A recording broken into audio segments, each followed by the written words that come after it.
When Clough was peddling his 1701 almanac, it is estimated that there were nearly 70 lighthouses worldwide.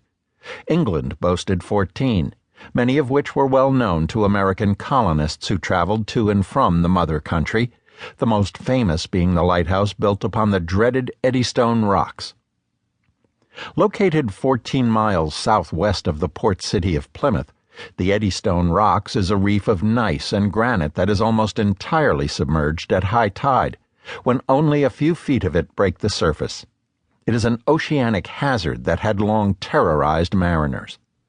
When Christopher Jones, the master of the Mayflower, left Plymouth in 1620 with a motley assortment of pilgrims and strangers on board, he gave the rocks a wide berth, portraying them as ragged stones around which the sea constantly eddies, and a great danger, for if any vessel makes it far to the south, she will be swept to her doom on these evil rocks.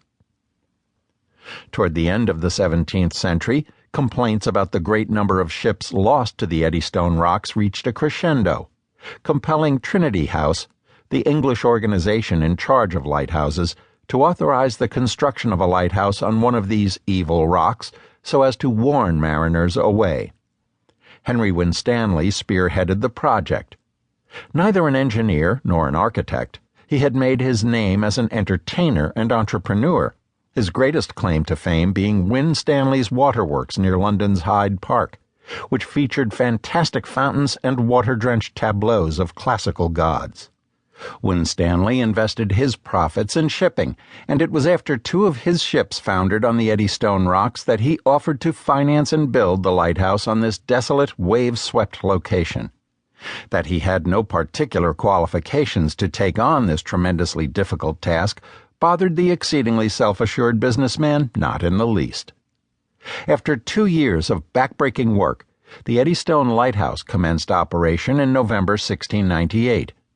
In subsequent years, Winstanley continued to modify his creation, resulting in a granite, wood, and iron structure 120 feet tall, which, not surprisingly given Winstanley's theatrical bent, exhibited a number of rather whimsical design elements, including an elaborate weather vane, as well as 6 iron brackets outside the lantern room that held aloft ornamental candlesticks. A lamp and 60 candles burning within the lantern room provided the illumination. Winstanley was extremely proud of his lighthouse, and when people questioned its ability to withstand the worst that the weather could offer, he confidently responded that it was his most fervent wish to be in his lighthouse during the greatest storm that ever was, so he could prove the naysayers wrong. He should have wished for something else. When the tempest that would go down in English history as the Great Storm barreled into the coast on November 26, 1703, Winstanley and his work crew were at the lighthouse making repairs. All of them perished, along with the lighthouse, which was completely washed away except for a few twisted iron supports embedded in the rock. The Eddystone Lighthouse had proved its worth for 5 years, during which time the rocks had not claimed a single ship. And if anyone needed more proof, just 2 days after the lighthouse was destroyed, a ship full of tobacco coming from Virginia crashed on the rocks, killing all but 2 on board.